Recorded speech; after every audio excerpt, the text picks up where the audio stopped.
Our next speaker needs no introduction, but I will introduce him. Gerald Everett Jones. He's a IWOSC board member. He's been around a while, and he will be reading My Inflatable Friend. It's the first of his 12 novels. It's a silly romantic comedy. Go ahead, Gerald. Thank you, Ruth.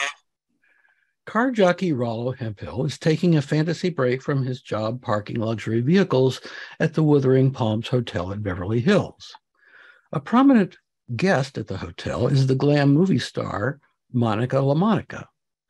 Rollo's dream about his hottie co-worker Felicia is interrupted by his boss, Hector Gomez Ibarra, who catches him napping at the wheel of a Bentley convertible. Adored by thousands of cheering fans who lined our route, Felicia and I were motoring through the narrow streets of Rome on our way to a date with the paparazzi at Cinecittà when Hector strolled over to the car and rudely leaned into the shot. "You don't learn, do you?" It was in the heat of a weekday afternoon, and a respectable stillness had descended over the Palms. Our guests were either trying on yet another $400 pair in the air-conditioned lap of the Saks shoe department, or they were alternately napping and rutting in their sumptuous suites.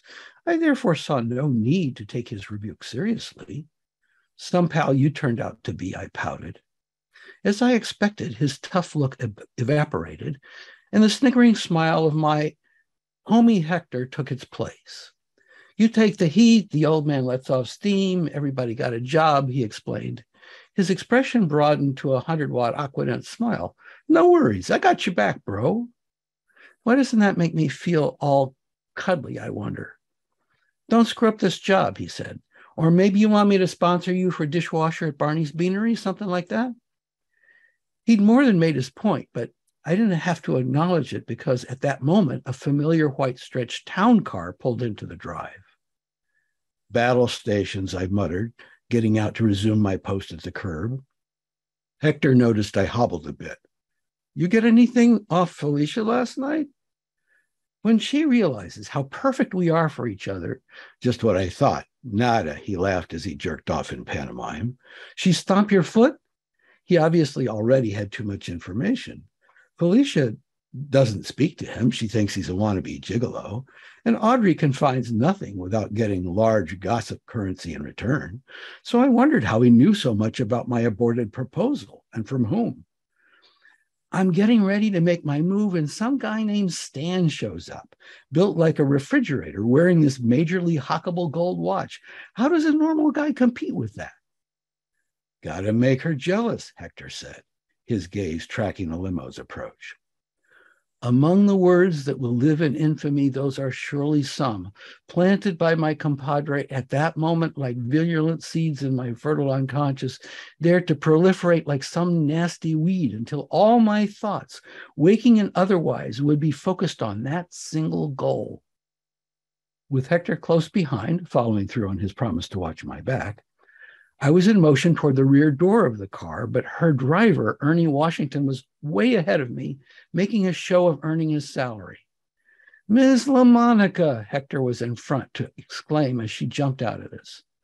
On this hot day, she looked like a giant snowball dressed all in white fur, gorgeous gams at one end and explosion of fiery red hair at the other. As Ernie quickly grabbed her shopping bags, Gucci and Halston, her trademark heart-shaped shades swung around to focus on him, training the killing power of her 10,000 gigawatt estrogen laser on him. "I'm 17 minutes late for my pedicure, Mr. Afraid to Change Lanes." Ernie gulped, there being no defensive posture against such deadly force. Always the diplomat, Hector edged toward her. "Is there anything?" She grabbed the bags from Ernie and shoved them at our always helpful assistant manager. "Here, put these in my bungalow." At this, Ernie's timidity modulated to full-out panic, as he must have wondered whether he'd be fired on the spot, deprived of the menial task of schlepping the spoils of the hunt to her beastly lair. "Traffic was a bit," he started to say as if in apology. "Error, miscalculation. The laser's twin lenses swung back on him in a flash, locking him in her sights. I hear the B word from you one more time and they won't let you drive a golf ball." on a public course. Amazingly, that was the only firing she would do this time. Removing her lenses, she turned to me. In my role as bystander, I must have represented the millions of her sympathetic fans. You see these? She asked, removing her lenses and pointing to her eye. Her face came close, and I got a whiff of passion. Type A worry lines. There isn't enough mud on the planet to get rid of these. Oh my God. What could be worse than an all-out estrogen laser attack? We three knew it would be every man's worst nightmare. A storm of tears which would rain down like thermonuclear ash, entombing our hideously charred bodies with their shriveled privates until the next flood. But for reasons no less noble than saving every healthy putz on the planet, I prayed she would show restraint. Hector, how does he manage it? Bent and scraped even lower. Perhaps the lady would prefer to slip in by way of our rear entrance? She went right to the core of his meaning, however unintended. Tensions evaporated. She laughed, then she jibed to me. Go figure, a man who asks first. She flounced off rat-tat-tat in her ruby-red alligator heels in the direction of a deserted patio pool, a shortcut to Felicia's shop. Ernie sighed a soulful sigh of relief and shot us a commiserating look as he climbed back in the stretch and drove off. Hector handed me the shopping bags, then reached into his pocket for a key access card. Why don't you drop these over to bunghole B, he smirked, seeing as how you and her are new best friends. I studied the card. Is this a passkey for the whole damn hotel?